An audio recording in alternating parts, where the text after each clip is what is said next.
La Facultad de Derecho da la más cordial bienvenida al conversatorio El impacto del tráfico ilícito de armas en la agenda bilateral hemisférica y global de México, que será moderado por el doctor Alfonso Muñoz de Cote Otero. Adelante.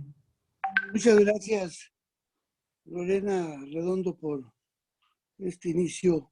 Vamos a comenzar el conversatorio Impacto de tráfico ilícito de armas en la agenda bilateral, hemisférica y global de México.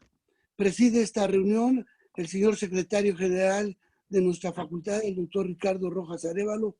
Muchas gracias, Ricardo. No sé si quieras mandar un mensaje del señor director. Tu micrófono. Muchas gracias a todos nuestros invitados a esta reunión, a este coloquio denominado El impacto del tráfico ilícito de armas en la agenda bilateral hemisférica y global de México.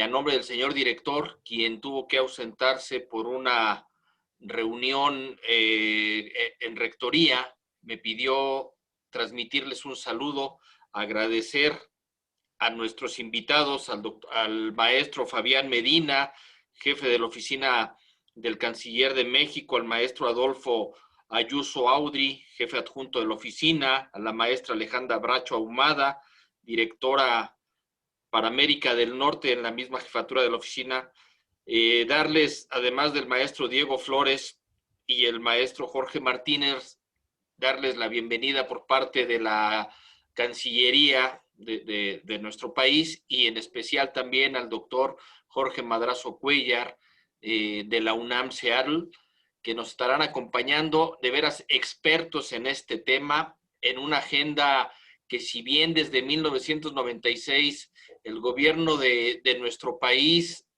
ha hecho gestiones con Estados Unidos para este tema, no se han dado los resultados que todos hubiéramos deseado. Ha sido el tema del tráfico de armas un cáncer para nuestra sociedad.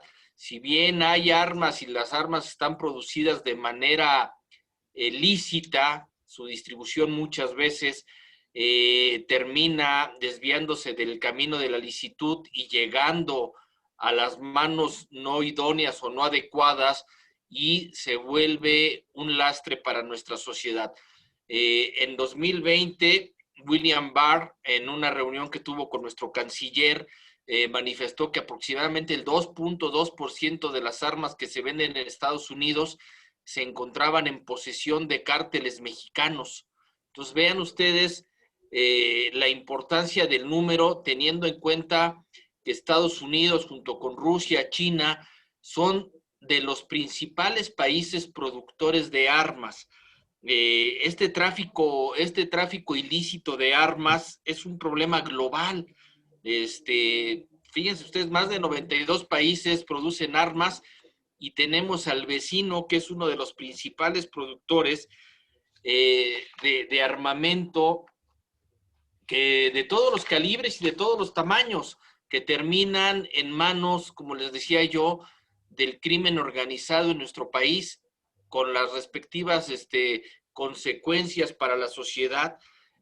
Tuvimos también, creo que hay avances, ya la Cancillería ha pedido un informe a Estados Unidos, a la Secretaría de Estado de Estados Unidos, acerca de aquel fallido operativo Rápido y Furioso, ¿no?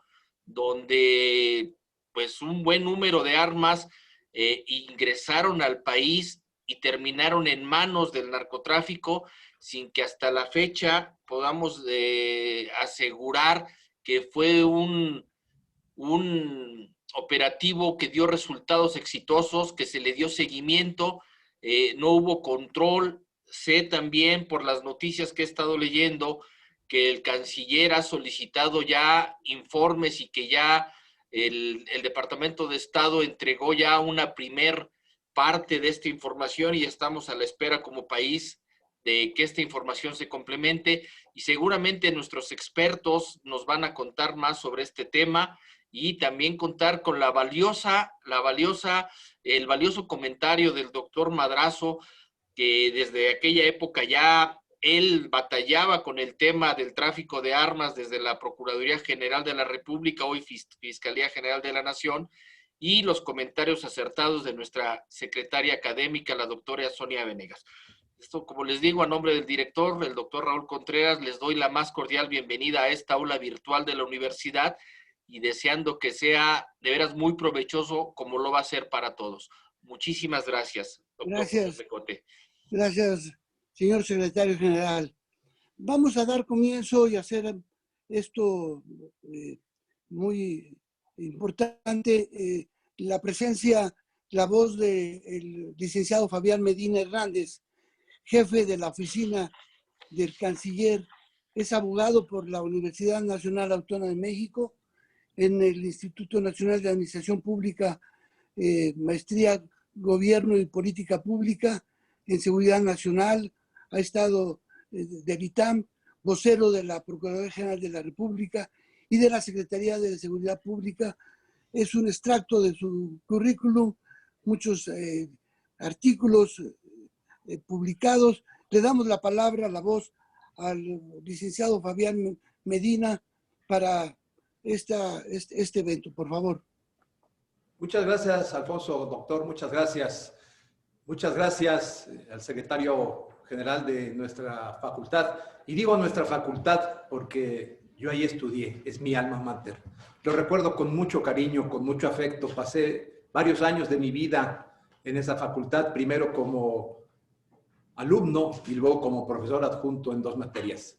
Saludo con afecto al doctor Jorge Madrazo Cuellar, ex procurador general de la República y que ahora tiene otras tareas en la ciudad de Seattle, Washington. Es para nosotros, para mis compañeros y para mí, un gran honor estar platicando con los jóvenes de varias universidades y básicamente, lo digo, lo reitero, con mucho aprecio por los jóvenes de la Facultad de Derecho, mi alma mater. Al inicio de la administración del presidente López Obrador, le encomendó la tarea al canciller de hacer un análisis puntual, un diagnóstico certero en torno al tema del tráfico ilícito de armas, en virtud de que el tema de la seguridad y de la violencia en todo el país es materia de preocupación y de ocupación en la estrategia nacional de seguridad nacional de este país. Fue así como la jefatura de oficina se encomendó el estudio, análisis del tráfico ilícito de armas. Empezamos a escudriñar en los vericuetos de la delincuencia organizada, de las redes sociales, del internet, de todas las fuentes informativas que pudieran darnos luz en torno al tráfico ilícito de armas. Y descubrimos así, después de meses de análisis, que el tráfico ilícito de armas de manera global proviene en un 70% de los Estados Unidos. Los Estados Unidos es un gran productor de armas pequeñas, ligeras y medianas. Tiene 46 de las grandes fábricas mundiales insertadas en su territorio y tiene el 33% de todo el comercio mundial de las armas pequeñas, ligeras y medianas. Estados Unidos, para que nos demos una idea de la dimensión de lo que implica el tema de las armas para los estadounidenses, tiene en su haber entre 350 y 400 millones de armas en manos de civiles. Ese es el tamaño y la importancia de las armas para los Estados Unidos. México tiene un problema de seguridad, sí. México tiene un problema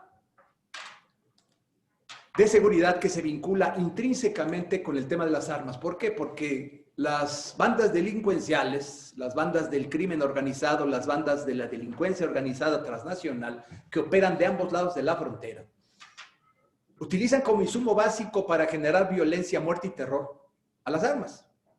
A México cruzan entre 250 y 280 mil armas al año. En un acercamiento a un número global, la Secretaría de la Defensa Nacional ha hecho una estadística y nos dice que hay entre 2.5 y 3 millones de armas en manos de civiles en México. ¿Por dónde pasan estas armas? Yo les daré una una aproximación al tema, dado que mi colega Alejandra, la maestra Alejandra, abordará el tema con toda puntualidad, y les diré básicamente que por el estado de Texas cruza el 41% de las armas que ilícitamente ingresan a nuestro país. Por el estado de California, las fronteras que están en California y los caminos de terracería, ingresa el 19% de las armas para surtir a la delincuencia organizada. Y por el estado de Arizona ingresa el 15%. El otro 25% está diseminado por todos los cruces fronterizos legales e ilegales que tenemos con nuestro vecino del norte, con el que vale la pena resaltar y recordar que compartimos más de 3,000 kilómetros de frontera. Es una frontera que tiene muchos problemas. Es una frontera que requiere mejor y mayor capacitación de nuestros vecinos del norte. Ayer lo decía yo en una entrevista y lo reitero. Antes, Washington ordenaba y México acataba. Hoy ya no es así. Hoy México ya no tiene iniciativa Mérida y no la va a tener. ¿Necesitamos colaboración y cooperación? Sí. Pero nosotros les diremos a los Estados Unidos en qué podemos tener colaboración y en qué requerimos cooperación. No nos van a mandar sus computadoras que ya no usan. No nos van a mandar sus helicópteros que ya no les sirven. No los vamos a aceptar. Tenemos la instrucción clara, precisa, del presidente López Obrador y del canciller de no pedirles un solo dólar. Si quieren cooperar con nosotros, será en la medida y en los rubros en que nosotros requiramos esa competencia, esa colaboración, perdón. Y no va a ser a cambio de nada. Es decir, no nos van a dar colaboración o cooperación y nos van a exigir algo a cambio. Así no es. Los buenos vecinos no se tratan así. Los buenos vecinos se tratan de igual a igual. Hoy estamos de pie, no vamos a estar de rodillas. Para recordar un poco más sobre el tema de las armas, decirles que en la franja fronteriza hay prácticamente 10,000 armerías. Estados Unidos cuenta con más de 133,000 licencias para vender armas. Nosotros hemos tenido discusiones, acercamientos, colaboración y pláticas con las más altas autoridades de los Estados Unidos representadas en México, encabezadas por el embajador Landó, y les hemos dicho que nosotros requerimos tecnología y revisión no intrusiva e intrusiva antes de que crucen los automóviles de Estados Unidos hacia México. Nosotros, a través de diversas agencias, la Administración General de Aduanas, la Guardia Nacional, la Secretaría de la Defensa, la Secretaría de la Marina, hemos dispuesto cinturones y operativos en las aduanas y lo que se quitó en la administración pasada, lo que se conoce con el nombre de la segunda aduana. ¿Qué es la segunda aduana? Es un cinturón que una vez ingresado a territorio nacional, grupos de diversas agencias, Marina, Armada, Guardia Nacional, policías locales, policías municipales, tienen después de la aduana para hacer revisiones no intrusivas con binomios caninos para detectar droga, para detectar dinero y por supuesto también para detectar armas. Nosotros hemos tenido la instrucción del canciller de adentrarnos en la plataforma electoral de la fórmula Biden-Harris para saber cuál es su pensar, cuál es su sentir en torno al tema de las armas. Los Estados Unidos tienen un problema con las armas. ¿Cuál es el problema que tienen los Estados Unidos? En Estados Unidos al día mueren 102 personas, con números de ellos, no son números nuestros, son estadísticas del propio gobierno. Mueren 102 personas diarias, 6 de cada 10 de las personas que pierden la vida en Estados Unidos es por disparo de arma de fuego y es por un suicidio. 6 de cada 10 personas en Estados Unidos se suicidan con un arma de fuego. Las otras 4 de ese 10 son homicidios. Son homicidios que están perpetrados, que fueron perpetrados con armas de fuego. ¿Nosotros qué queremos en términos generales en nuestra relación bilateral con los Estados Unidos en torno al tráfico de armas? Respetamos la segunda enmienda, no tenemos ninguna duda. Somos muy respetuosos del derecho doméstico y de las facultades y de los derechos que les otorga la segunda enmienda y las constituciones y leyes locales. Pero queremos que vendan más, con mejores prácticas y con mayores requisitos. Es más fácil comprar un Big Mac en Estados Unidos. Perdón, es más fácil comprar un arma en Estados Unidos en un Walmart que comprar un Big Mac. Porque hay más fila. Es una laxitud enorme la que tiene el gobierno de los Estados Unidos para la adquisición de armas. En 3 palabras les digo de manera muy general, para terminar con mi intervención, lo que Biden, el presidente electo, al parecer dice y piensa en torno al tema de las armas de fuego. Hay que regularlas mejor. No puede comprar un individuo, no podrá comprar un individuo más que una sola arma al mes. Hoy no hay límite. Tener mejores y mayores controles respecto de la venta de armas. Mejorar sus registros. Tienen 500,000, medio millón de fugitivos, es decir, medio millón de órdenes de aprehensión que no tienen los registros debidamente estandarizados para detenerlos. En términos generales, ese es el planteamiento que tenemos con los Estados Unidos, con quien es el problema o el porcentaje más grande del problema que México tiene respecto del tráfico ilícito de armas. Mis compañeros les darán una visión de lo que la Cancillería y México hemos intentado en foros internacionales, como la CIFTA, como el acercamiento que hemos tenido con Eurojust, con Europol y diversos mecanismos en los que hemos participado. Por mi parte es todo, les agradezco infinitamente y si ustedes así lo disponen, estaremos al final muy dispuestos a hacer una serie de conclusiones y responder las preguntas. Muchísimas gracias. Muchas gracias, licenciado Fabián Medina Hernández. De manera atinada, el secretario Marcelo Ebrard abrió un debate sobre el trasiego de armas después de que ocurriera ese atentado de odio en San Antonio en contra de mexicanos en agosto del 19. México calificó el hecho como un acto terrorista. Es estupenda la idea de que Estados Unidos pues refuerce este sistema de seguridad para evitar que lleguen armas a México. En la entrevista de ayer, señor licenciado, y en los medios de comunicación, números como 13 millones de armas ilegales en Estados Unidos, y como dice usted, el mejorar los registros es uno de los caminos que debe de México solicitar a los Estados Unidos.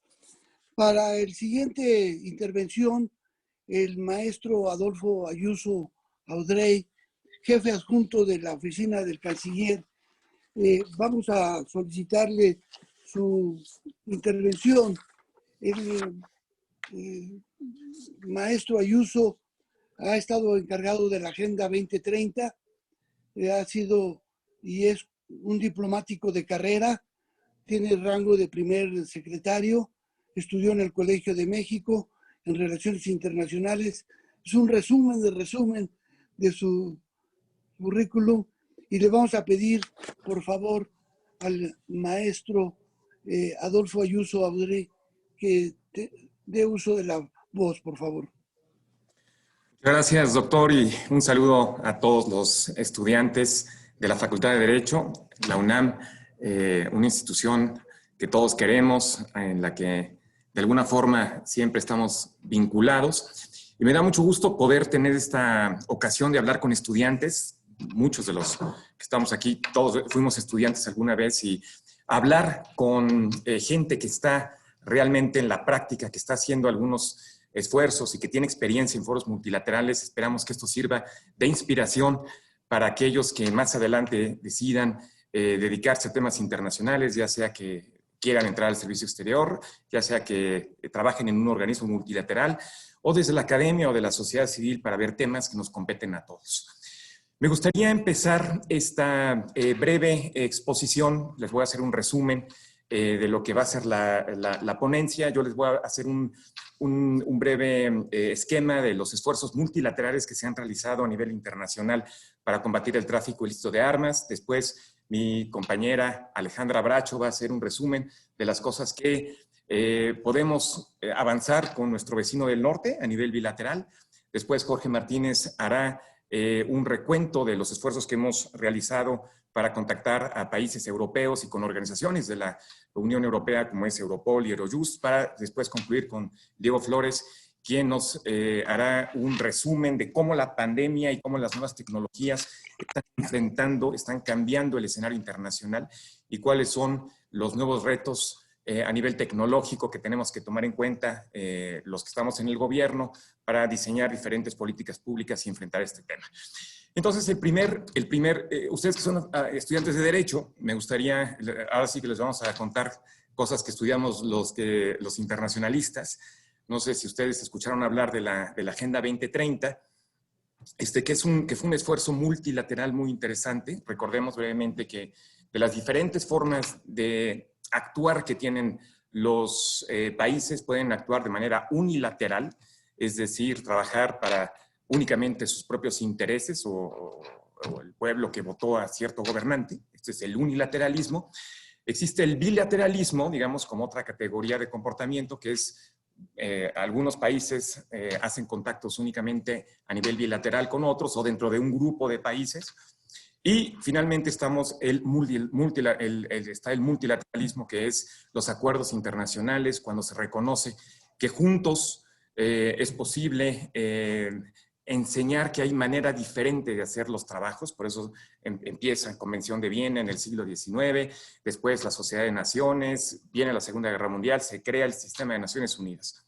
Entonces, ¿cuáles son los esfuerzos que se han realizado? Antes de mencionar esto, voy a hacer referencia brevemente a la Meta 16.4 de la Agenda 2030. Como ustedes saben, se adoptó a finales del 2015 como un acuerdo consensuado por todos los países del planeta, en el que estuvieron de acuerdo en que esta es una buena idea, que era una hoja de ruta con 17 objetivos muy claros, con metas y con indicadores. La Meta 16.4 de la Agenda 2030 establece la importancia de reducir significativamente las corrientes financieras y de armas ilícitas, además de devolver los activos robados y luchar contra todas las formas de la delincuencia organizada. Antes de que se adoptara esto, hagamos un pequeño recuento. En el marco de la Organización de Estados Americanos, esta es una fotografía de la OEA en Washington. En el año, a nivel regional, en el año 2000 se adoptó, a finales de la década de los 90, sobre todo, fueron 34 países los que en la cumbre del Grupo de Río, llevada a cabo en Bolivia, adoptaron esta convención, que actualmente ha sido firmada por todos los países. Falta la ratificación de tres de ellos, Estados Unidos, Canadá y Jamaica. Y el objetivo de esta conferencia, pues, de esta convención, es impedir la producción y el tráfico ilícito de armas a la región, además de fomentar la cooperación regional. Entre las disposiciones más sobresalientes se encuentra el tema del marcaje. Es muy importante lograr tener, digamos, que las armas tengan un acta de nacimiento para poder saber quiénes son en el caso de que se les encuentren. Entre los logros, en el 2018 se proclamó el 5 de abril de cada año como el Día Interamericano para contrarrestar la fabricación y el tráfico de armas. Y México lo que hace es que tiene una presencia activa en su comité consultivo. Les hacemos un pequeño anuncio. El próximo 17 de diciembre se va a realizar una reunión en preparación a la Conferencia de las Partes de abril del 2021. México tiene la presidencia y en ese momento pues haremos nuevamente un pronunciamiento a nivel regional para los temas anteriormente descritos. El otro gran esfuerzo que les quiero mencionar, hay muchos esfuerzos a nivel multilateral, únicamente voy a hacer referencia a 3. Ya hablamos de CIFTA, vamos a hablar ahora de lo que sucede en Ginebra con el Tratado de Comercio de Armas, el ATT, Arms Trade Treaty, que fue adoptado en el año 2014 y ha sido ratificado por 109 países. Interesante que de estos 109 países se encuentran 5 de los mayores productores de armas en el mundo. Estamos hablando de Francia, de Alemania, de España, de Estados Unidos, de Italia y de China también, por supuesto. Recordemos, los que vemos los temas internacionales, que China también en los últimos años ha estado mostrándose muy multilateral. Interesante ver cómo los diferentes países se comportan a lo largo del tiempo. ¿Qué hace este tratado? Este tratado regula el comercio internacional de armas y impulsa diferentes instrumentos internacionales en la materia. Sus antecedentes se remontan al 97, cuando el Premio Nobel de la Paz, Oscar Arias, hizo un llamado en Nueva York para regular el comercio de las armas. Dos artículos que son muy interesantes en este tratado, el artículo 7 y el artículo 8. Ahora sí que ustedes, con la parte legal, les puede llamar la atención. El artículo 7 se refiere al análisis del riesgo en la exportación de armas y el autocontrol del comercio. Esto es de que las armas no se vendan de manera indiscriminada. El artículo 8 obliga al país importador a informar al exportador del uso y destinatario final, además de mantener un registro de las importaciones. México participa desde agosto pasado en la conferencia de las partes y también a iniciativa de nuestro país se estableció un foro para intercambio de información sobre el desvío de las armas. También aquí la participación de México muy importante.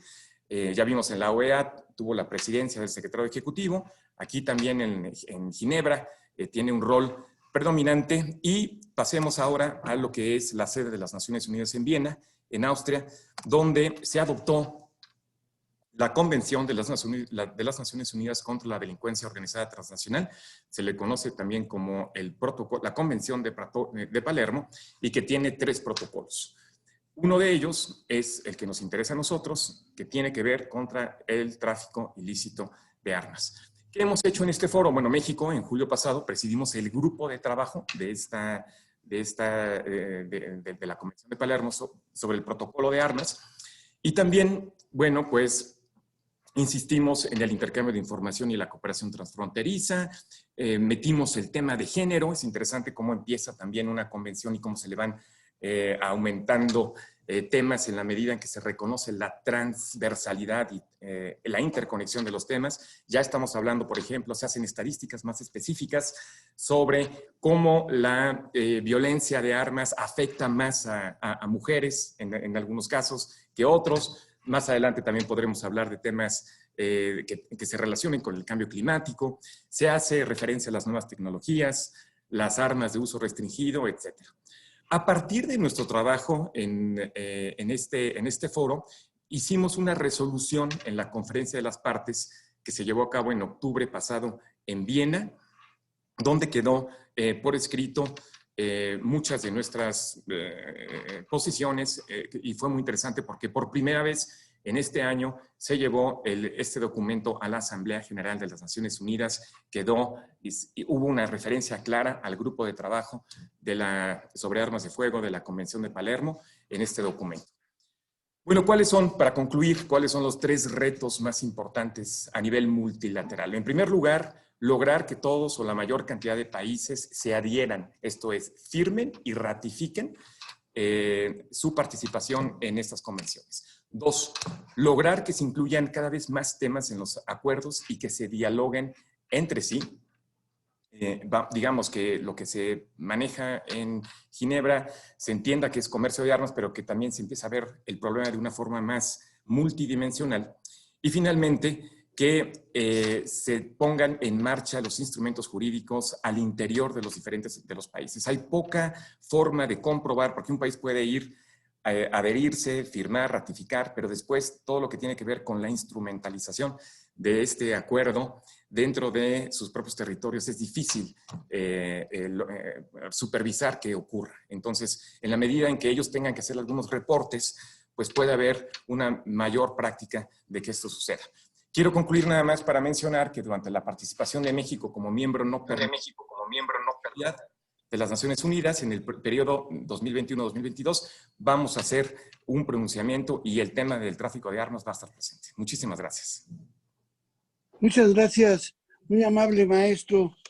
Nos honra con su presencia en este panel, en esta reunión, el maestro Juan Carlos Sánchez Magallán, con todos sus grupos, me consta, lo citó hasta ahora, es el presidente del Instituto Nacional de Colegiación de Abogados y fue uno de los promotores para que se realizara esta espléndida reunión.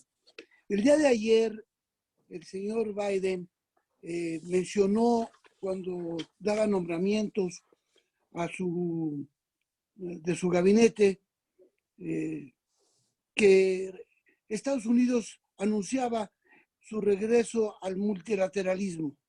Esto es muy importante porque regresa las organizaciones internacionales fuertes a ser pues, los vías, los caminos para que los estados lleven mejores relaciones. Tenemos ahora a la maestra Alejandra Bracho Ahumada. Ella es maestra en Relaciones Internacionales, egresada de la Universidad y actualmente directora para América del Norte en la jefatura de la oficina del asesor del canciller. Tiene la palabra, maestra, por favor. Buenos días, muchas gracias. Antes que nada, agradecer a la UNAM por la invitación. Estamos muy contentos de estar con estudiantes, con alumnos y con toda la gente que nos acompaña en este foro. Yo voy a dar un panorama general de la relación, sobre todo con Estados Unidos. Después de la presentación del jefe de oficina y de las cifras que nos dio, tenemos una conclusión muy clara, que la enorme frontera que compartimos con Estados Unidos representa diversos retos para nuestra relación bilateral y se puede concluir que uno de los mayores es el tráfico ilícito de armas a nuestro país. Para mencionar un par de datos, las armas involucradas en crímenes en nuestro país provienen en un 75% de los estados fronterizos de Estados Unidos, principalmente de California, Arizona y Texas. En este mapa se puede ver de manera gráfica los datos que presentó el jefe de oficina. Y por otro lado, es importante mencionar que en el mundo el 50% de los asesinatos se realizan con arma de fuego. Entonces, ¿esto qué conclusión nos da? Que el tráfico de armas se traduce directamente en violencia armada y esto a su vez en muertes. Y en 2009, tanto en Estados Unidos como en México, hubo un poco más de 100 muertes. Entonces, las armas están provocando muertes en ambos lados de la frontera y es un tema que se tiene que atacar. Como ejemplos recientes de violencia armada, ya se mencionaba hace unos momentos el evento en El Paso, el ataque de odio en El Paso. Tenemos este evento en Estados Unidos, en donde hubo 9 mexicanos heridos y que perdieron la vida. Y después hay 3 eventos en México, también recientes, 2019 y 2020, que fue el evento con la familia Levarón, el evento en la escuela de Torreón, cuando un menor mató a su maestra, y en junio de 2020 fue el atentado contra el secretario García Harfuch, que en estos 5 eventos hay armas involucradas de fabricación estadounidense o de fabricación europea, pero que cruzaron por la frontera de Estados Unidos. Entonces, este es el efecto que está provocando en ambos países. Y ante el panorama general presentado, el canciller Marcelo Ebrard nos instruyó a la jefatura de oficina contactar a nuestros consulados en Estados Unidos. Como saben, la red consular mexicana es la red más grande de un país en otro, y se planteó en 2 vías. La primera fue con nuestros 13 consulados fronterizos, en donde se pidió hacer un diagnóstico general de los puertos fronterizos en la frontera y hacer un primer análisis de infraestructura, instalaciones, el número de agentes que hay en los puertos, qué equipamiento, qué tecnología, si hay intrusiva, no intrusiva, esto tanto de norte a sur como de sur a norte. Y la fue muy clara, en donde nos dimos cuenta que las inspecciones para detección de armas, principalmente de norte a sur, de Estados Unidos a México, son muy pocas o son casi nulas. Entonces, ante este panorama, sistematizamos un reporte semanal en este sistema consular de monitoreo de armas con nuestros 13 consulados fronterizos, en donde reportan de manera georreferenciada los aseguramientos y operativos de control de armas en nuestra frontera. Tienen detectado armas cortas, armas largas, municiones, partes, componentes, cargadores, todo lo que ellos puedan detectar con la información a la cual tienen acceso en la frontera, con agencias estadounidenses o con notas de prensa. De hecho, en esta gráfica de pastel, la parte azul son las municiones, y es importante mencionar que México está muy armado, y ahora un tema que debemos tener muy en foco son las municiones, porque es como se reabastecen las armas que ya se encuentran en nuestro país. Entonces, de manera general y cada semana, nuestros cónsules reportan, como pueden ver en pantalla, están los 13 consulados, los puntos en donde se llevaron a cabo los aseguramientos. Los colores representan como en semáforo, los rojos son los que han tenido más aseguramientos, posteriormente los amarillos y luego los verdes. Y en una siguiente estrategia, o otra parte de la estrategia consular, ya fue con nuestros 50 consulados en Estados Unidos. La idea fue tener una estrategia de soft power, en donde pudiéramos incidir en la agenda pública estadounidense, pero desde lo local. Se planteó a nuestros 50 cónsules tener un acercamiento con sociedad civil, con legisladores locales, estatales, con academia, con actores locales importantes en la materia para posicionar el tema y la importancia que le está dando este gobierno al tema, así como posicionamiento en medios. Nuestros cónsules se han acercado a medios locales para publicaciones en periódicos, con la posición de México en la materia y dándole la prioridad que le hemos entregado desde este nuevo gobierno. Y por último, para cerrar mi presentación con el contexto estadounidense, es importante mencionar pues las recientes elecciones de nuestro vecino del norte, en donde se abren nuevos escenarios. El mapa electoral, como lo ven en pantalla, muestra una tendencia demócrata en los votantes de los 4 estados fronterizos. Arizona tiene su primer triunfo demócrata desde el 96. Aunque en el estado los republicanos mantienen tanto el Senado como la Cámara Baja, es importante analizar que los votantes a nivel presidencial muestran una tendencia demócrata, que son 3 de los 4 estados fronterizos, así como la fórmula, como ya presentaba al inicio el jefe de oficina, la fórmula Biden-Harris presentó un plan para terminar con la violencia armada, que incluye y que toca puntos neurálgicos para la postura de México en el tema. A manera general, incluye una revisión universal de antecedentes, prohibir de nueva cuenta las armas de asalto, programas de licencias estatales, así como leyes estatales de bandera roja, entre otros que se enumeran en esta diapositiva. Y es importante mencionar que Biden, como vicepresidente, lideró un esfuerzo muy importante para hacer frente a la violencia armada, con el tiroteo en la escuela Sandy Hook en 2012, y está muy sensibilizado con la materia. Se abre un nuevo panorama y un nuevo canal de diálogo en la relación bilateral México-Estados Unidos.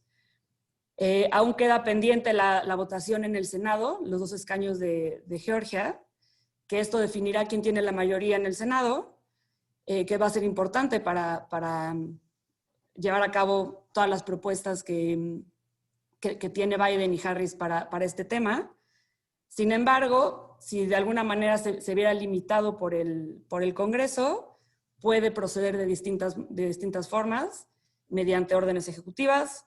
Es muy probable que se cree un grupo de trabajo en el tema desde la Casa Blanca que opere en la materia, así como la posibilidad desde ATF, que es la agencia que lleva este tema, se puedan crear regulaciones distintas y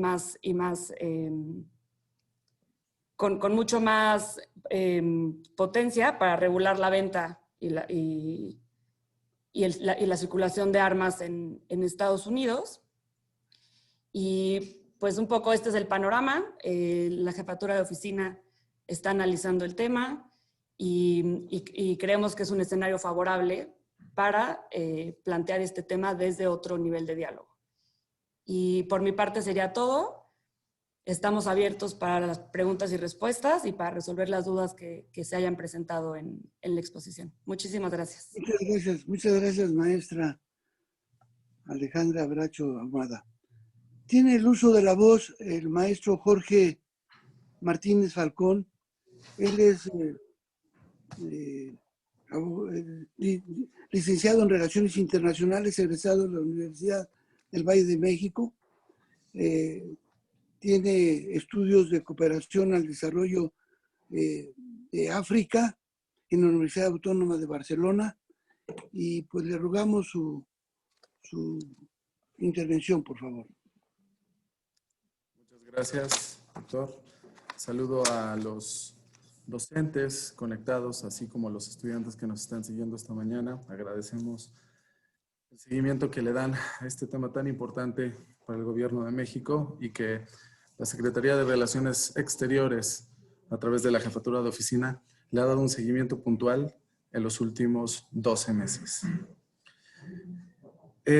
Voy a empezar hablando sobre esta estrategia global desde la perspectiva de un cambio de postura, a diferencia de las administraciones anteriores.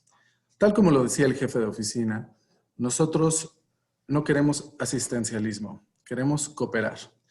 Y durante mi charla vamos a hacer hincapié en cómo nos hemos acercado a diferentes agencias, específicamente en Europa, para poder establecer y poder dotar de herramientas a las autoridades mexicanas competentes en el tráfico ilícito de armas que genera una violencia armada sin precedentes.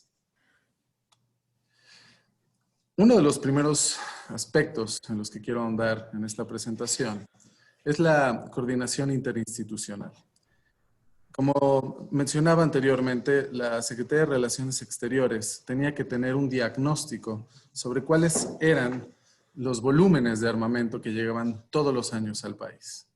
Esto sería imposible pensarlo si no tuviéramos la ayuda de instancias o dependencias como la Secretaría de Seguridad y Protección Ciudadana de la Fiscalía General de la República, que tienen las herramientas y tienen el conocimiento y a los expertos que nos pueden dar este diagnóstico. No se puede calibrar el tamaño de este problema si no se puede medir. Es por ello que con la Fiscalía General de la República y las herramientas que ellos poseen, en este caso el E-Trace, pudimos detectar que en 5 años, del año 2014 al 2019, entraron más de 25,000 armas europeas. Como mis antecesores comentaban, el problema con Estados Unidos es lo que mayor ocupación nos tiene, ya que hablamos de un 70% de armas norteamericanas que cruzan a la frontera. De ese 70%, ya habló mi compañera Alejandra, y yo voy a especializarme en el 30% restante proveniente de Europa, ya sea por su fabricación o por las licencias que ellos dan en Estados Unidos para producir estas armas. Cabe mencionar que aún así, si juntamos el 70% y el 30% de estas armas que cruzan a México, tenemos un índice altísimo del cual cruza por la frontera norte. Hablamos de un número mayor al 95%. Dadas estas condiciones, sabiendo y conociendo precisamente el uso del E-Trace como esta herramienta que nos ayuda a determinar la huella balística y el marcaje de todas las armas, pudimos determinar cuál era la procedencia de las armas europeas. Esta herramienta, el E-Trace, solamente para que tengamos en el radar cómo es que funciona, es una herramienta que proporciona la ATF, esta agencia de Estados Unidos, y la ha compartido con más de 45 países a nivel global. México la empezó a usar desde el 2009 Y hasta ahora, pues los números son claros de cómo provienen las armas de Estados Unidos y de otros países europeos. Hablando de estos países europeos y metiéndonos ya en materia sobre cuál es el tema específicamente con Europa, detectamos que son 6 las naciones de las cuales provienen estas armas. En primer lugar, España, Alemania, Italia, Rumania, Austria y Bélgica. Dado este diagnóstico, dada esta situación, nosotros justamente en diciembre del 2019 tuvimos una reunión con las representaciones de estos países para plantear este problema, ver cómo podemos determinar una estrategia para así detener, gracias a los mecanismos internacionales, como mencionaba el maestro Ayuso anteriormente, la aplicación del artículo 7º y 8º de la ATT, que es el análisis de riesgo. Uno de los puntos que logramos con esta reunión con los países involucrados fue el que nos apoyaran también en la presidencia del jefe de oficina en julio de este año, en la sede de UNODC en Viena, para que acompañara todo el posicionamiento de México sobre la cuestión del marcaje y la cuestión del control en la venta de armas. Siguiendo con este tema sobre qué podemos o cuál es la situación con la Unión Europea, es importante recalcar cuál es la importancia que tiene México con la Unión Europea en cuestiones comerciales, económicas, culturales, políticas, pero también de seguridad multidimensional. Es por ello que yo les quiero hablar de 2 ejemplos. Uno, abocado a la inteligencia, y el otro hacia la operatividad en contra del crimen organizado. Estos programas y plataformas están disponibles en 18 países de Latinoamérica. México está incluido, por supuesto. Y la Agencia Policial Europea, la Europol, que más adelante daré una pequeña explicación de esto, tiene un catálogo de estos delitos, de los cuales determina las prioridades regionales en América Latina. Primero empezaré hablando de Pacto, que bueno, tiene 3 pilares sobre los sistemas de justicia, la cooperación policial y los sistemas penitenciarios. Esto va muy de la mano con la Policía Regional Americana llamada Ameripol. Trabajan muy de la mano y este pacto trata sobre la capacitación, trata sobre las buenas prácticas y sobre todo el intercambio ágil de información. Sabemos que el crimen organizado es muy dinámico y nosotros no nos podemos quedar atrás. Y les voy a hablar de otro programa que es el EMPACT, que es una cuestión mucho más operativa. Este tiene como característica la evaluación de las amenazas que tiene en este caso México o Latinoamérica y promueve la cooperación entre agencias y estados miembros. Pero, como les comentaba, es meramente planes operativos en campo. Les voy a pasar un video de 1 minuto sobre cuáles son este catálogo de delitos que Europol ha encomendado a EMPACT y Pacto seguir más allá de sus fronteras, que son principalmente Medio Oriente, África y América Latina.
Bueno, ahí pudimos ver ejemplos sobre lavado de dinero, tráfico de drogas, tráfico ilícito de armas, entre otros delitos que son prioritarios para las agencias. Ahora seguiré con la presentación y les hablaré rápidamente sobre Europol. Como comentaba al principio de mi charla y como lo había puntualizado el jefe de oficina, nosotros no queremos asistencia, queremos una cooperación recíproca con diferentes agencias, en este caso con Europol. Es por ello que nosotros detectamos la falta de interés en administraciones anteriores para poder establecer un acuerdo o quizás un tratado con ellos y esto dotar de herramientas de última generación encriptadas y de máxima seguridad a las autoridades mexicanas. Realmente este proceso de negociación entre Europol y la Secretaría de Seguridad y Protección Ciudadana fue rápido, fue de 6 meses aproximadamente y como les comentaba, la diversificación de herramientas utilizadas contra el crimen organizado seguramente va a abonar a que nosotros tengamos sociedades más seguras. Una de las cosas que también se tienen que puntualizar sobre Europol es que vamos a tener herramientas de última tecnología como el E-Trace, que anteriormente hice mención, el IBIS y el IARMS. Esto evidentemente va a lograr que nosotros tengamos una imagen completa y mucho más nítida de las huellas balísticas y del registro de armas. Entonces, en cuestiones operativas, esto es un tema clave. Y no solo eso, vamos a tener un oficial de enlace determinado por la Secretaría de Seguridad Pública que va a tener contacto con más de 260 oficiales que están en la misma condición que él, de 70 países miembros. Esto que genera información ágil y que nosotros podamos tener un plan de acción mucho mayor y mucho más amplio contra el crimen organizado.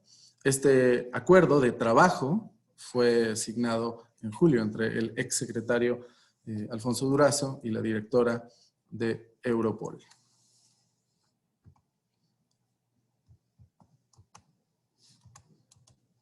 Finalmente, para concluir mi presentación, vamos a hablar de Eurojust, que es una cuestión complementaria a Europol.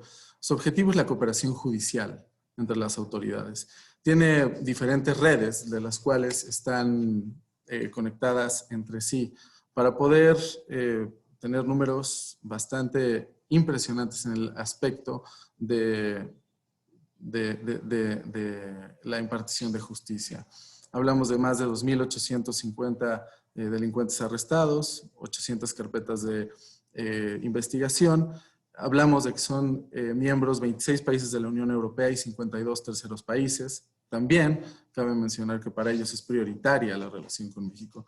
En este momento estamos vamos a decir, somos los facilitadores para que se pueda firmar un acuerdo de trabajo entre Eurojust y la Fiscalía General de la República, que sería su punto focal.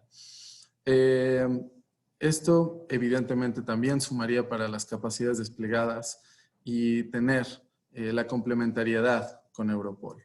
En líneas generales, estos son los 2 acuerdos de trabajo que se han trabajado en la jefatura de oficina y lo más importante, esto es una cuestión de voluntad y esto ha tenido un costo 0 y seguramente va a abonar mucho contra la delincuencia organizada en nuestro país. Les agradezco su tiempo. Gracias. Muchas gracias, maestro Jorge Martínez Falcón, muy amable. Tiene el uso de la palabra ahora el maestro Diego Flores Jiménez. Él es director para Nuevas Tecnologías y Asuntos de Seguridad Nacional en la jefatura de oficina. Por supuesto que el maestro nos va a explicar este tema, pero es de no creerse que, y como comentó el licenciado Fabián Medina Hernández, 400 millones de armas en los Estados Unidos. Son cifras que verdaderamente uno no se imagina. Tiene uso de la voz, por favor. Muchas gracias, doctor Alfonso. Un gusto saludar al secretario general, a los estudiantes, a los catedráticos de la facultad. Un placer poder conversar esta mañana con ustedes. Lo que yo voy a tratar es este tema de las nuevas tecnologías, cómo convergen dos mundos, por decirlo, el mundo cibernético y por otro lado, cómo se conecta con un ejemplo de la vida real. Es decir, estas armas tienen el potencial para poder dañar a alguien, ¿no? Y con eso afectar la paz social. Entonces, dando inicio a la presentación,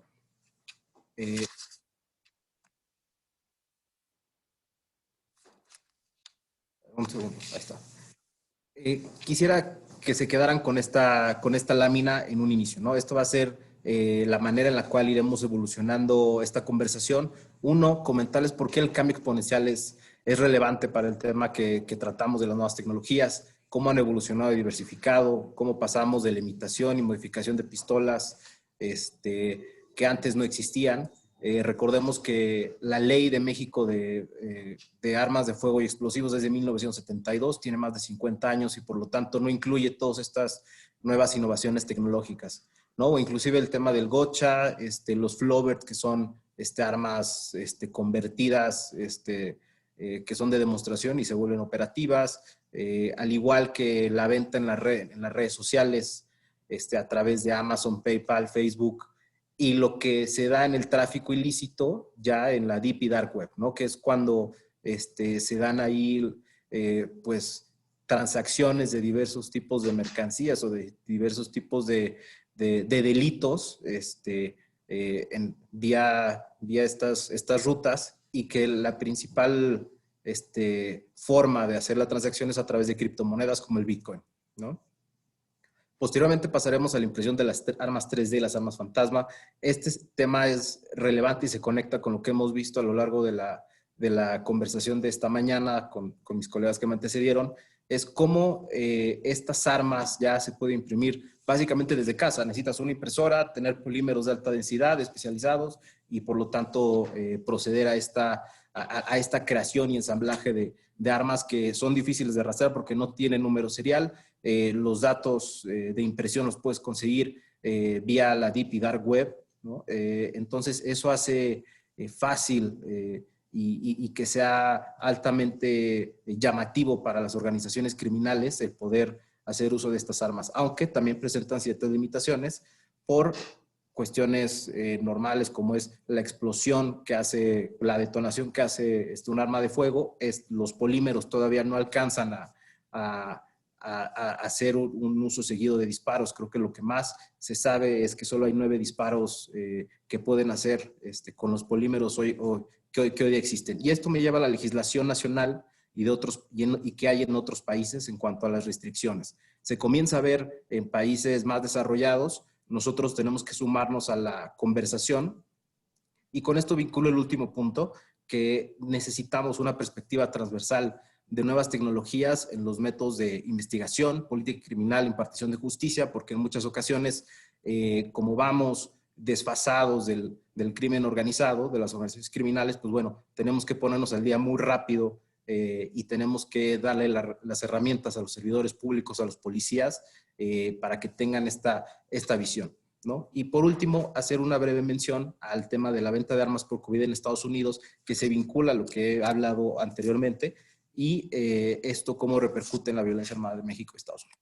Uno, nuevas tecnologías, rápidamente, ¿por qué es relevante? Son exponenciales, estas crecen cada segundo, casi de manera horizontal hacia arriba.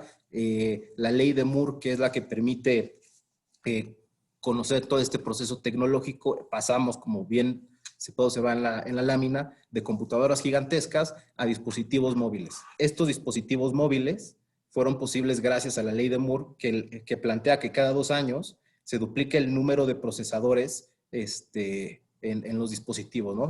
Se reduce el tamaño de los procesadores. Entonces, esto permite que sean mucho más pequeños. Ya hoy día hablamos de nanoespacio. El nanoespacio está llevando a sus límites esta ley de Moore y por lo tanto creo que ya avanzaremos hacia nuevas tendencias en la nube o en otro tipo de formas de procesamiento. Y de su lado izquierdo pueden ver toda esta serie de tecnologías que se enlistan y la que vamos a ver y es relevante si las impresiones en 3D.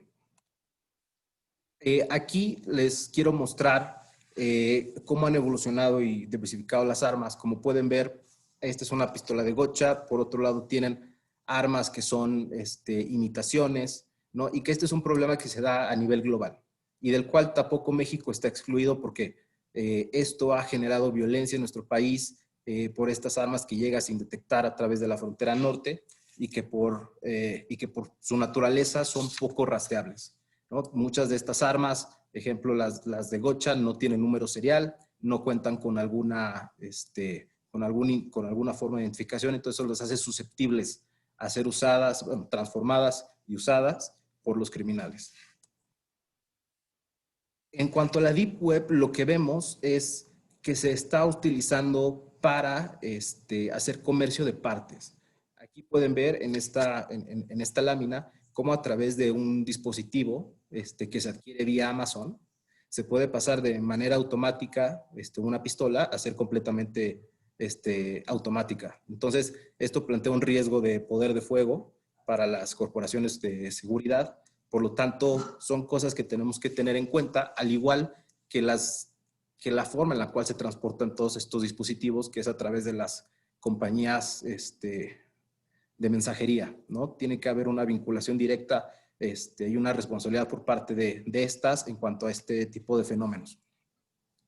¿Cómo se adquieren y cómo se entra en la dark web? Eso se hace a través de Tor, de este buscador que lo que son foros que permite el intercambio de planos de armas en 3D, al igual que se pueden encontrar ahí números de tarjetas de crédito, obviamente robados, se puede dar temas de trata, de prostitución, etcétera. Ustedes pongan el nombre y lo podrán encontrar en este tipo de espacios. Aquí quisiera agregar un ejemplo en el caso de México, en una conversación que tuve con un experto de UNICRI de Naciones Unidas, nos platicaba que a veces se da el delito de extorsión vía Tor. Entonces, este delito de extorsión se lleva a los Oxxos, donde en los Oxxos hacen un depósito, una cuenta, y entonces así se genera este tipo de delito, ¿no? Creo que ahí es importante comenzar a hacer alianzas con este tipo de empresas o de compañías que tienen esta facilidad de hacer estas transacciones en cualquier tienda de conveniencia, con miras a poder hacer quizá una capacitación a los cajeros y detectar algunas señales que puedan ayudar a la autoridad a identificarlos, ¿no? Esto va ligado intrínsecamente con la impresión 3D, ¿no? Aquí quisiera hablar que la impresión 3D hay que verla desde 3 pilares. Uno es la transferencia tecnológica. 2 son el tema de planos y la detección de armas de polímero. Estos 3 pilares es lo que compone este tema de la transferencia, este tema de la impresión en 3D. Uno, porque la transferencia tecnológica tiene que venir por esta facilidad de tener impresiones, impresoras. 2, los planos conseguidos que son de fácil acceso en los buscadores de la Deep Web. Y tercero, que no tiene número serial y por lo tanto su detección se hace muy difícil. Por eso se debe de buscar una legislación o regulación. Esta solo se da en algunos países y, como bien decía, las limitaciones son en cuanto a la capacidad de desarrollar polímeros de alta resistencia para el uso de estas armas. La legislación donde hay es en Australia, en Estados Unidos, solo a nivel estatal. En California y Nueva York se prevé este tipo de armamento. Al igual que en Japón. En Japón podríamos pensar que es una sociedad muy pacífica, pero hay todavía algunos grupos que hicieron el ataque con gas sarín al metro de Tokio. Son aquellos que siguen utilizando este tipo de armas y por lo tanto se generó esta legislación en Reino Unido y en la Unión Europea. Pero la de la Unión Europea tiene la particularidad de que se trata de impresión 3D en general, no especifica el tema de las armas de impresión 3D. Y por último, hay una legislación en el Congreso de Estados Unidos del 2019 que está durmiendo el sueño de los justos en el Senado, donde se plantea el tema de las armas 3D y la seguridad que debe hacer en cuanto a su impresión, quién debe de tenerlas, cómo se deben de manejar, comercio, etc. Las armas, justo esto se vincula directamente con la compra de armas en esta pandemia, porque mucho del comercio se hizo vía electrónica, ¿no? A su vez también se dan estas visitas a las armerías Y uno de los fenómenos relevantes de esto es que en solo unos meses se incrementaron en 134% las ventas. Esto en Estados Unidos. Esto significa aproximadamente 12 millones de armas. Y para que chequen este dato, simplemente el FBI en 2 meses hizo más de 7.6 millones de revisiones de antecedentes para la compra de armas. Creo que esto nos habla de un fenómeno quizá de seguridad, quizá de alguna necesidad que tengan los compradores en Estados Unidos de sentirse seguros por la pandemia. Y aquí un dato interesante que apenas salió publicado el día de ayer es que en muchas ocasiones estos primeros compradores de armas durante la pandemia pensaron en el tema del suicidio. Y esto se vincula directamente con lo que han dicho mis compañeros anteriormente, en que las armas de fuego son un fenómeno de salud pública, ¿no? Y que afectan la paz social en ambos países. Y como decía, simplemente como corolario, esta perspectiva transversal requiere de hacer una concientización a la población civil de la necesidad de regular la impresión en 3D, al igual que mejorar la capacitación policial y capacitar a ministerios públicos, generar habilidades de investigación con esta perspectiva transversal de nuevas tecnologías, porque es un fenómeno que está con nosotros y que se irá acrecentando cada día más, ¿no? Cada día tendremos más presente inteligencia artificial, blockchain para la seguridad de transacciones y un Internet de las cosas. Entonces, iremos viviendo este mundo digital mientras coexiste con este mundo real. Agradezco muchísimo la invitación. Eso sería todo por mi parte. Muchas gracias. Muchas gracias, maestro Diego Flores Jiménez. Por algo fue Premio Nacional de Administración Pública el año pasado. Lo felicitamos mucho y muchas gracias por su intervención. Le voy a dar el uso de la palabra a nuestra secretaria académica, a la doctora Sonia Venegas Álvarez, para que nos haga un comentario, un cuestionamiento al respecto. Por favor, Sonia. Bueno, pues buenos días a todos y más que comentar por ahí voy a quizá dejar alguna pregunta. Quiero saludar, felicitar y agradecer pues a toda la oficina de la Cancillería en pleno, en su titular, a Fabián Medina, Alejandra Bracho, Adolfo Ayuso, Jorge Martínez Falcón, Diego Flores. Desde luego también saludar con mucho afecto al doctor Jorge Madrazo, con quien tuve el gusto de trabajar hace muchísimos años en el Instituto de Investigaciones Jurídicas cuando ingresé como becaria. Él era el secretario del instituto. Le tengo un afecto muy especial. Felicitar al doctor Alfonso Muñoz de Cote, como siempre, con este tipo de eventos, iniciativas que realmente ponen en la mesa de la discusión problemas sociales que son muy importantes. Desde luego al maestro Ricardo Rojas, que nos acompaña en el evento en nombre de nuestro director, quien también promueve este tipo de eventos de cultura jurídica. Creo que las exposiciones han sido extraordinarias, realmente de verdaderos eruditos y también servidores públicos muy comprometidos en atender esta situación. Yo creo que han abundado bastante y le han permitido a la comunidad de la Facultad de Derecho el darnos una idea y concientizarnos sobre este problema que aqueja a la sociedad. Lo único que quisiera preguntar, tenía dos preguntas, pero una prácticamente el maestro Diego Flores ya la respondió, era sobre qué era lo que se estaba haciendo para atender el comercio a través de la Deep Web, porque es muy difícil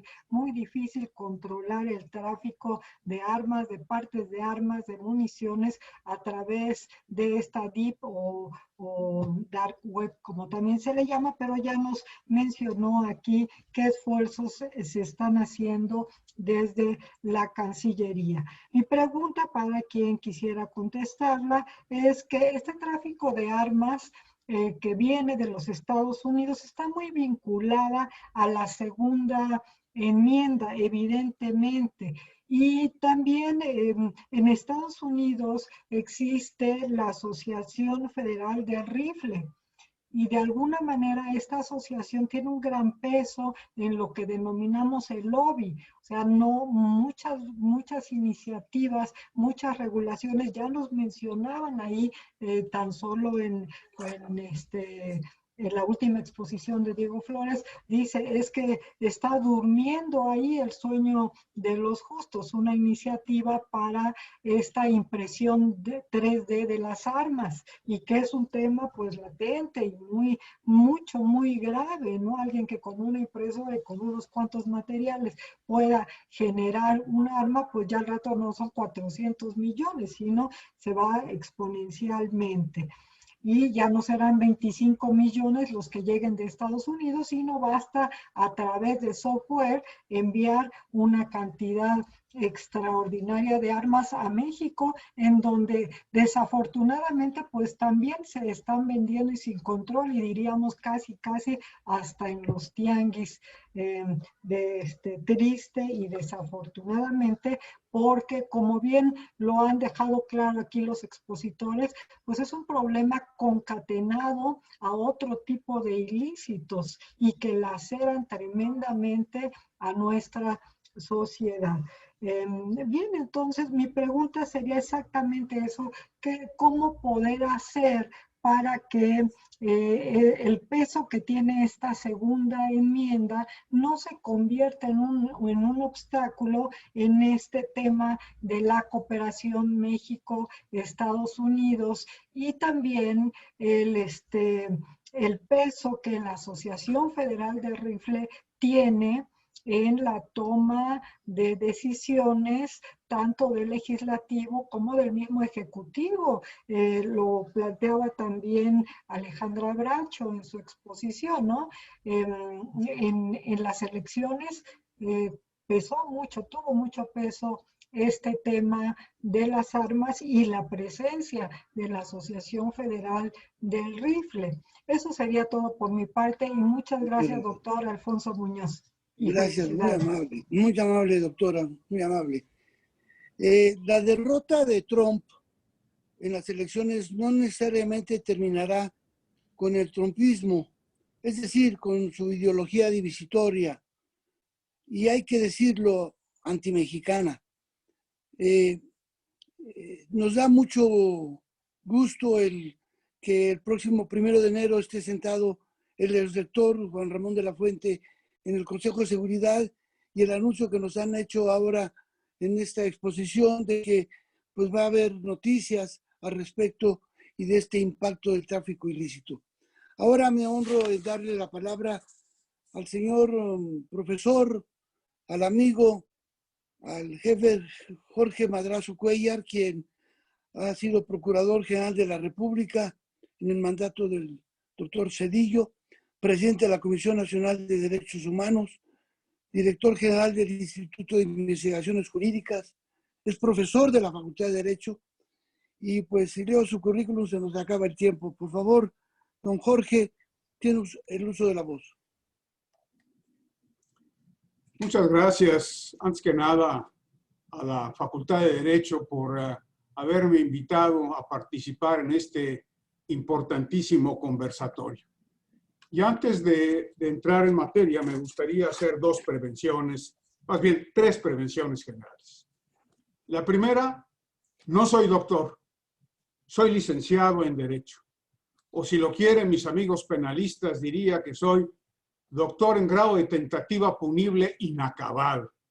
Es decir, cursé mis estudios del doctorado en la División de Estudios Superiores de la Facultad, pero como en el rapto de las Sabinas, un día la vida pública me raptó y no regresé jamás a la división. Segundo, no soy embajador, como dice el póster, ¿no? Ni lo fui. Tuve el honor de servir a México como cónsul de México en Seattle, y lo hice por 6 años, una extraordinaria experiencia para mí en el seno de la Secretaría de Relaciones Exteriores, institución a la que tanto quiero y tanto admiro, casi como a mi casa solariega, que es la Facultad de Derecho de la Universidad Nacional Autónoma de México. Y la tercera prevención tiene que ver con lo que Sonia Venegas acaba de decir. Ella dijo que nos conocimos hace muchísimos años y no, ella se ve tan joven que no pudieron haber transcurrido muchísimos años. Eso, como decía Fray Luis de León cuando regresó a su cátedra en la Universidad de Salamanca, después de que la Inquisición se lo llevó, tendríamos que empezar hoy diciendo, decíamos ayer. Y bueno, en el decíamos ayer, tengo que confesar que la verdad, ser el último de los oradores representa un reto muy especial, porque muchas de las cosas que yo tenía pensado decir, pues ya lo han dicho mis compañeros, sobre todo las magníficas exposiciones de todos los amigos de la Cancillería, empezando por Fabián Medina, por la directora de América del Norte, y lo único que tengo que decir sobre ese particular es que les felicito. Este activismo de la Cancillería en el tema de tráfico ilícito de armas, yo no lo había visto. Y que conste que me ha acercado al tema desde diversos ángulos.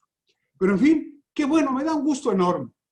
¿Y qué estoy haciendo yo aquí en un tema de tráfico ilícito de armas? Pues tiene que ver con mi amigo el director de la Facultad, Raúl Contreras, porque hace algunas semanas le reclamé, no airadamente, sino muy amistosamente, que no me había invitado a participar en un evento sobre las elecciones en los Estados Unidos y qué pasaría con el colegio electoral previsto en la Constitución norteamericana, vistos todos los problemas postelectorales de las elecciones del 3 de noviembre. Y me dijo, bueno, ya no te invité a eso, pero ahora te invito a que digas algunas cosas en el tema de tráfico ilícito de armas. De manera que, perdóneme, quizás sea yo nada más un pegote en todo este magnífico foro que ustedes han llevado a cabo.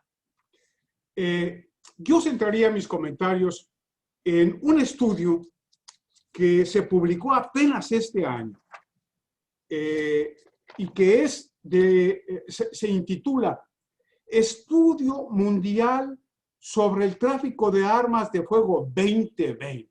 Hace pocas semanas se publicó. Y es un estudio elaborado por la Oficina de las Naciones Unidas contra la Droga y el Delito. Y bueno, me dediqué a ver este estudio y la verdad, la imagen que venía a mí al revisar sus conclusiones era la de intentar armar un enorme rompecabezas con piezas que pertenecían a otros rompecabezas. De manera que es como aquella definición de qué es una comisión, ¿no? Y una comisión, bueno, pues es un caballo, pero es un caballo que tiene forma de camello, porque precisamente lo dibujó una comisión, iba a decir yo un grupo de contacto, pero no, a los grupos de contacto me referiré un poquito más tarde y les tengo enorme respeto. Entonces, esa es la definición de un caballo. ¿Qué es un caballo? Pues es un camello dibujado por un comité. Pero en fin, un poco así parece este estudio mundial sobre el tráfico de armas 2020, que sin embargo tiene un enorme valor, porque señala un camino, señala un método, se convierte en una herramienta que hay que alimentar para tener una idea mucho más clara de qué está pasando en el mundo en materia de tráfico de armas. Y para mis amigos, los compañeros de la Facultad de Derecho que pudieran estarnos esperando, déjenme rescatar con lo que yo me quedé de este estudio. Uno, la afirmación de que puede documentarse la incautación de 550,000 armas de fuego en cada uno de los años 2016 y 2017, pero que la cifra real de incautaciones, diremos un poquito más en el léxico mexicano, de aseguramientos, no de comisos, sino de aseguramientos, es mucho mayor de esos 550,000 armas retenidas durante los años 2016 y 2017. Pero de esas incautaciones, el 50% fue de pistolas o revólveres, es decir, de armas de fuego que pueden utilizarse con una mano. América del Norte, dice el estudio, es la subregión de donde provinieron el mayor número de armas incautadas. Me da la impresión, amigos de la Cancillería, eso sí no lo puedo documentar, que estos datos de la Oficina de Naciones Unidas vienen sobre todo de información que dio México. Tengo mis serias dudas de que Estados Unidos hubiera proporcionado alguna información. El estudio, finalmente, es producto de un cuestionario que se envió a todos los países miembros de las Naciones Unidas, pero que solamente contestaron 80 países. Y ese cuestionario lo contestaron estos 80 países con niveles de información, de precisión, de acuciosidad muy distintos. Tengo la impresión de que lo que se pudo decir sobre América del Norte se debe a los valiosos informes de la Cancillería mexicana. Y dice este estudio, hay una relación directamente proporcional entre armas incautadas y crímenes violentos. Dirían por aquí, pues sí, claro. Dice, América del Norte es la subregión con el mayor número de desvíos de armas de fuego que se fabrican con fines ilícitos, pero que se convierten en armas ilícitas. Y ese desvío se da en los Estados Unidos. Dice el estudio 2020, por las fronteras terrestres se dio el mayor número de aseguramientos, aunque estos fueron de armas cortas y en un número reducido de unidades. Los aseguramientos de armas largas aparecen sobre todo en fronteras marítimas. Y el estudio sugiere, no lo documenta, pero lo sugiere, que estos trasiegos de armas largas están relacionados con conflictos armados internos de los países. Aunque el mayor número de incautaciones tuvo que ver con armas cortas, dice el estudio. Fíjense, dice, en el caso de México fue considerablemente mayor el aseguramiento de rifles. Y esto se refiere a los años 2016 y 2017. Más del 50% de los homicidios que se cometen en el mundo utilizan armas de fuego, siendo los hombres, y aquí está la perspectiva de género, siendo los hombres en la mayor proporción los victimarios, mientras que las mujeres utilizan armas punzocortantes en materia de perpetradores del delito de homicidio. De especial importancia me parece la observación de la UNODC, en el sentido, fíjense bien, de que el tráfico ilícito de armas, comillas, sigue siendo un fenómeno en gran medida invisible. Otra vez, sigue siendo en gran medida un fenómeno invisible. Esta reflexión, ciertamente provocadora e interesante, tiene que ver con que las incautaciones se realizan jurídicamente en el contexto de otro delito. Es decir, el aseguramiento no se realiza en el momento del trasiego ilícito o de cuando se hace la desviación del arma lícita a ilícita. Y no se persigue ese delito en especial, el delito de la desviación del tráfico, tipos penales que ya están considerados internacionalmente.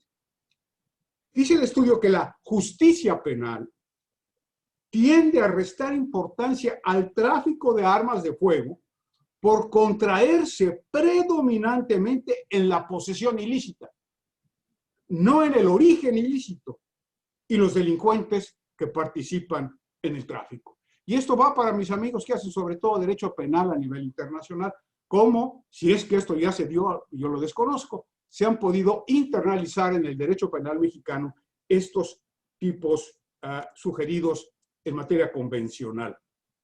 Y todavía este estudio de Naciones Unidas va un poco más lejos. Dice que es miope, que los sistemas de justicia penal son miopes, porque ponen exclusivamente la atención en las armas de fuego como instrumento para cometer el delito, o en su caso como prueba dentro de ese delito, y no ven el valor de abordar el origen y el tráfico ilícito.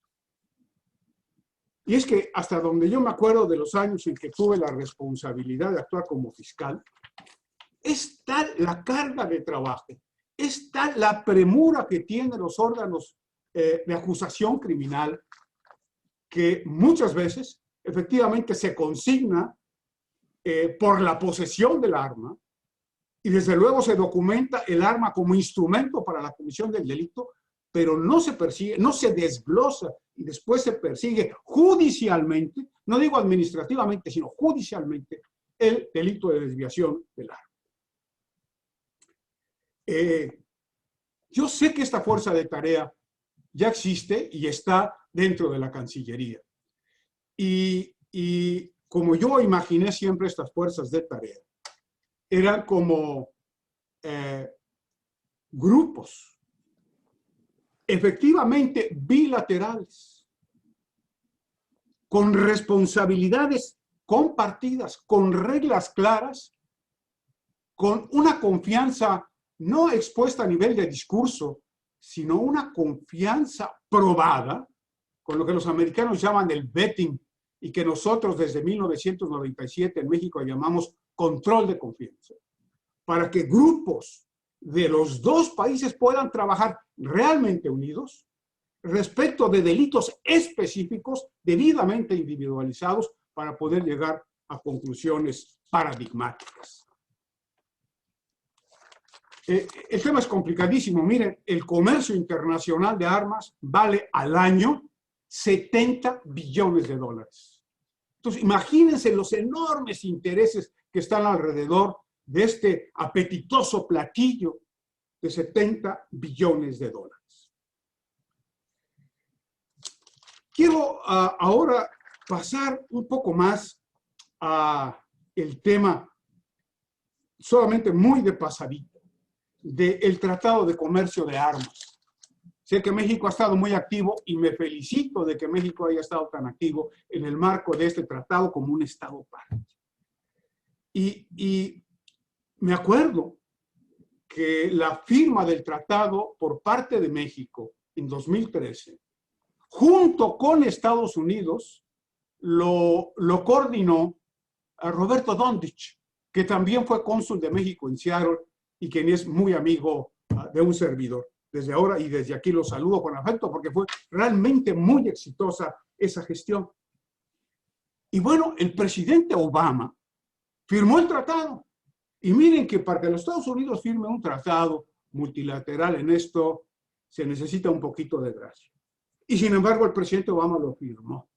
Está firmado en septiembre, el 25 de septiembre de 2013, para ser más preciso. Pero, y Sonia se refería a ello, en un evento el 26 de abril del año 2019, en esto que se llama, Sonia, la Asociación Nacional del Rifle, el presidente número 45 de los Estados Unidos, con mucha solemnidad y aventando la pluma al final, retiró la firma de ese tratado. O por lo menos dijo que retiraba la firma. El tratado nunca se ratificó, nunca pasó por el Senado, como yo no sé cuántos tratados, sobre todo en materia de derechos humanos, están haciendo ahí cola y no van a pasar. Sin embargo, no sé si además de este evento mediático con la Asociación Nacional de Rifle, efectivamente se dio un efecto jurídico del retiro de la firma.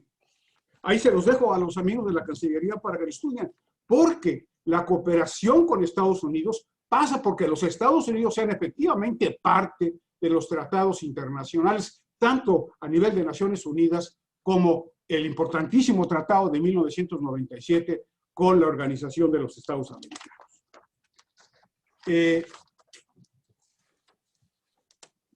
¿Cómo diría yo que me hubiera gustado, por lo menos en mi tiempo, queridos amigos, que hubiese sido el paradigma de la relación con los Estados Unidos?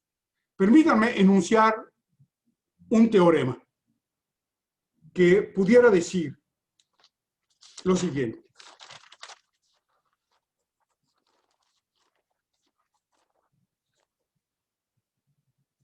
La manera más efectiva en que los Estados Unidos pueden luchar contra el tráfico ilícito de estupefacientes en la vía sur-norte es mediante un efectivo control de las armas en sus propios territorios. Y el planteamiento nunca ha sido reconocido en esa dimensión por parte de Norteamérica, ¿no? O sea, de los Estados Unidos.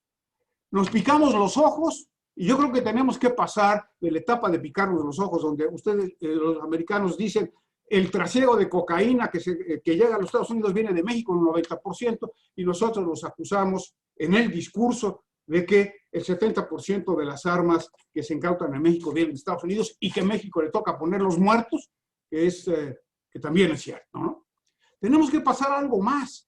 Y yo creo que en el grupo de contacto de alto nivel, yo trabajé en un grupo de contacto de alto nivel.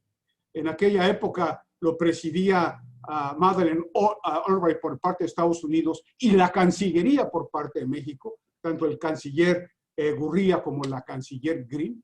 Y la verdad es que los resultados eran muy alentadores, muy positivos. Pudimos avanzar en muchas cosas que se habían estado atorando. Qué bueno que la actual administración en México también está trabajando con un grupo de contacto a alto nivel. Y bueno, si ahí puede haber fuerzas de tarea efectivamente bilaterales, veteadas por ambas partes, que lleven a cabo investigaciones individualizadas, creo que México va a llegar al año 2030 con su Agenda 2030. Y fíjense, estamos hablando todavía 10 años más adelante, con una cosecha que realmente abone en algo el gran problema de la falta de seguridad humana. Creo que eso sería una gran contribución de México y de los Estados Unidos en el ámbito de la seguridad humana y de nuestra Agenda 2030 que tanto nos ha costado construir. Ya no voy a entrar a los datos de qué pasa con las armas de fuego en Estados Unidos. La Cancillería ha hecho un magnífico trabajo de exposición. Solamente déjenme decirles que tiene la dimensión internacional que nosotros hemos visto, pero también una terrible dimensión doméstica. Estaba viendo las estadísticas sobre lo que se considera violencia masiva por armas de fuego, no militarizadas, que son aquellas que se consideran en donde ha existido por lo menos 4 víctimas, excluyendo al perpetrador y excluyendo ataques terroristas y excluyendo violencia doméstica. Con todas estas exclusiones, se han logrado documentar 163 ataques masivos entre 1967 y 2000. ¿Cómo no nos vamos a acordar del episodio en el cine en Aurora, Colorado? ¿Se acuerdan cuando la premier de Batman, creo que fue? Bueno, costó 12 muertos y 70 heridos. Columbine, en Colorado también, en 1999, 13 muertos y 24 heridos. Southland, en Texas, 2012, 26 muertos y 20 heridos. Network, Connecticut, 12-12, 27 muertos y 2 heridos.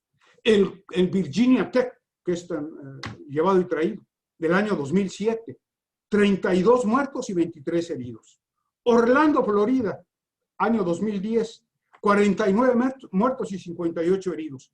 El Paso, Texas, Walmart, 2019, 23 muertos y 36 heridas. Y desde luego, Las Vegas, Nevada, 2017, 59 muertos y 869 heridos. Y de estos casos, el 48% se utilizaron armas semiautomáticas, el 14% revólveres, 27% rifles y 13% escopetas. ¿Y cómo no va a ser si en los Estados Unidos hay más de 50,000 establecimientos que venden armas, además de las que pueden conseguirse y armarse por Internet? Déjenme hacer alguna referencia a lo que Sonia mencionaba sobre la segunda enmienda. Yo creo que esto es algo que vale la pena meterle el diente.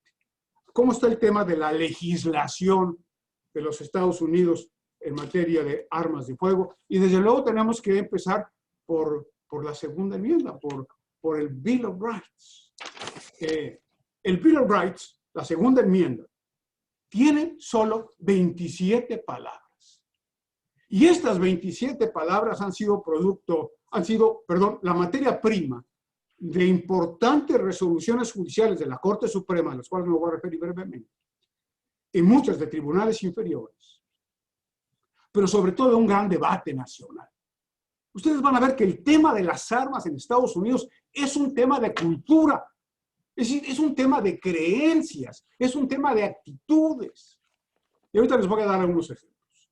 Pero en fin, estas 27 palabras, bueno, dieron lugar a uno de los papeles del federalista.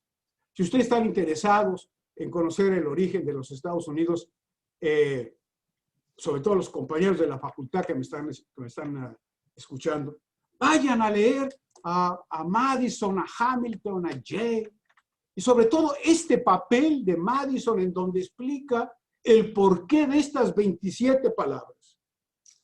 Y las 27 palabras, déjenme decírselas en español, lo mejor que yo pueda. Me salen mejor en español que en inglés, desde luego, y sobre todo en inglés de 1787. Dice, siendo necesaria una bien ordenada milicia para la seguridad de un Estado libre, no se infringirá el derecho del pueblo a poseer y portar armas. Hasta ahí. Hasta ahí. Son 27 palabras a las que se les quita y se les pone muchas cosas que no tienen que ver realmente con esto.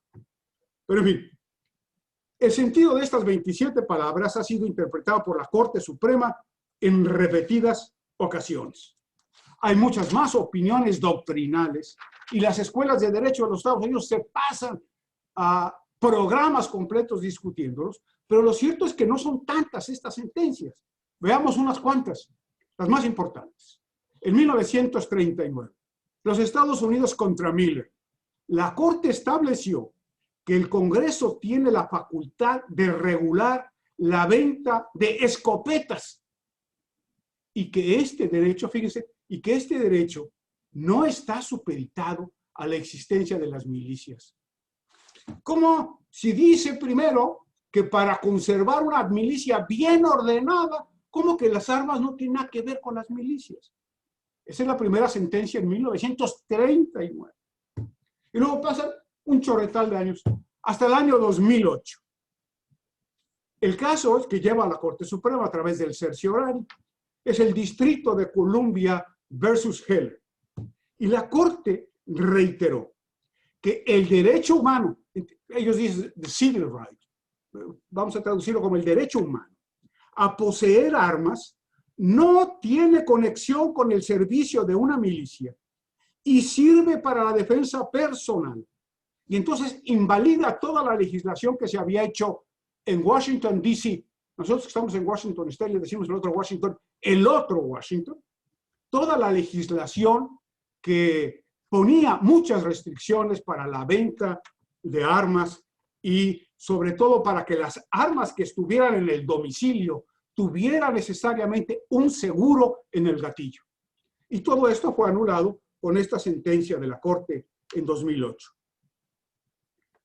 En 2010, el caso McDonald's versus Chicago, la Corte dijo que el derecho de la segunda enmienda debe ser respetado por todos los estados y no solamente por la legislación federal.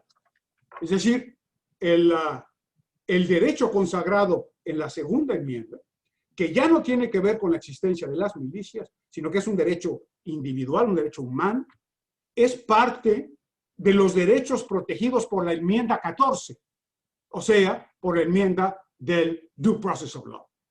Entonces, todos los estados tienen que seguir lo que establece la segunda enmienda sin establecer ninguna otra restricción de ese tipo. Finalmente, en 2016, la Corte resuelve el caso Caetano versus Massachusetts. Y la Corte dice que los derechos de la segunda enmienda se aplican a los elementos de las armas, incluso si estos se fabricaron después de los foundings, o sea, de los hechos que le llevan a la Corte. Se trata sobre todo del uso de armas eléctricas, un tema que ahora se discute mucho en los Estados Unidos. el uso de estos electroshocks por parte sobre todo de los elementos policíacos. Aquí lo que había de por medio era el uso de una de estas pistolas eléctricas y el que presentó el caso ante la Corte, Caetano, decía, es que no se trata de un arma de fuego, sino se trata de un arma eléctrica. Y lo que dijo la Corte es también a las armas eléctricas les es aplicable por entero lo que dice la segunda enmienda. Ahora, queridos amigos, ¿va la Corte a cambiar su perspectiva sobre la liberalidad del uso de las armas de fuego? Pues yo creo que no, con toda honradez, con todo respeto para la Corte Suprema. Pero si estábamos 5-4 hace poquito, pues ahora resulta que estamos 6-3. Y el marcador es que hay 6 jueces de la Corte Suprema con una visión muy conservadora que en mi concepto no van a permitir. Hay un cambio importante en cuanto a los precedentes que ha establecido la Corte Suprema en materia de tráfico de armas. Pero estas sentencias de la Corte y estas palabras de la segunda enmienda no dicen que no puede haber otras limitaciones para el uso de armas. Por ejemplo, el uso de armas en lugares públicos o el uso de armas por incapacitados, por personas con problemas emocionales, por menores de edad. De manera que vamos a ver qué sucede, pero no creo que el camino judicial vaya a ser la solución. Lo cierto es que la legislación también ha sido una legislación de más permisión o de más restricción de acuerdo con el partido político que tiene la Casa Blanca y cuando han tenido el Congreso, pues con mayor razón. Y esto empieza desde 1934 con Roosevelt. Roosevelt logra que el Congreso apruebe una ley que obliga a obtener una licencia para comerciar con armas de fuego. Y es la primerita. En 1968, después, amigos, de que ha pasado el asesinato de los dos Kennedy, de John y de Robert Kennedy, y que ha pasado el asesinato de Martin Luther King, y entonces el presidente Johnson, que es al que le toca finalmente recibir toda esta papa súper caliente, logra aprobar una reforma que limita muchísimo el tráfico de las armas, es el The Gun Control Act. Deroga la legislación anterior y establece que para comprar un arma de fuego hay que tener 21 años. Hay que tener 21 años. Ahí empiezan un poquito a mostrarse todas estas ideas de control en el tráfico de las armas. En 1986, sin embargo, un republicano, el señor Ronald Reagan, logra que se promulgue algo que se llamó The Firearms Owners Protection Act, que da una amplia garantía a los portadores y prohíbe llevar un registro nacional de distribuidores, limita las inspecciones que puede hacer el ATF y afloja en general todos los controles sobre las armas. 1986. 1993, un presidente demócrata, el presidente Clinton, logra el establecimiento del Criminal Background Check y le da facultades al FBI para que conduzca la realización de estas investigaciones. Esto es importantísimo. Y van a ver ustedes cómo en adelante se va complicando mucho más el camino. Pero el hecho de que se pudiera hacer una verificación de los antecedentes penales del que quería comprar una pistola, pues resultaba de la mayor importancia. Y tener una base de datos no controlada por ATF, por alcohol, tabaco y armas de fuego, sino por el FBI, representaba en ese momento un paso significativo hacia adelante. En 1994, bajo la administración demócrata, se aprueba algo que se llamó The Violent Crime Control and Law Enforcement, que incluyó una prohibición para la fabricación y circulación de armas de asalto, que son las que nos preocupan en México. Bueno, nos preocupan todas, pero sobre todo las armas de asalto. Sin embargo, esta legislación, que fue una negociación bipartidista enorme, ¿Saben quién la condujo por parte de los demócratas? El presidente electo John Biden. Ahí apúntenle para lo que viene con las conversaciones con sus contrapartes de los Estados Unidos. Y establecen que esa prohibición tendría una vigencia solamente de 10 años. Pensaron, bueno, en 10 años lo que vamos a hacer es renovarla. Pero resulta que no hubo tal renovación, porque en el año 2005, en el año 2004, ya bajo la presidencia del presidente Bush, un presidente republicano, no se renueva esa autorización. Entonces, esa especie de embargo sobre armas de asalto, ahí fenece, ahí termina, y nuevamente hay una gran permisibilidad para su fabricación, para su comercialización, para su distribución y para su uso. Y en el año 2005, al año siguiente, el propio Bush logra que se promulgue The Protection of Lawful Commerce in Firearms. Fíjense, y protege a los fabricantes de armas para que no sean llamados a juicio en caso de que se haya cometido un delito con las armas que ellos fabricaron, ¿no? O sea, aquí ya tienes tu waiver y tú no te preocupes por más que hayas fabricado todos estos insumos, estos instrumentos, estas armas que además tienen una vida larga, tú jamás podrás ser llamado a juicio. Y bueno, de los presidentes que más han favorecido el control de armas, yo diría, una de las gentes menos simpáticas a la Asociación Nacional del Rifle fue precisamente el presidente Obama, siendo vicepresidente, el actual presidente electo de los Estados Unidos. Y aunque no pudo pasar legislación por la forma como estaba constituida, sobre todo el Senado, sí ejercitó muchas, no órdenes ejecutivas, pero acciones ejecutivas, sobre todo después de los terribles acontecimientos de asesinatos masivos que se dieron en Estados Unidos. El gun lobby, como lo recordaba Sonia, es...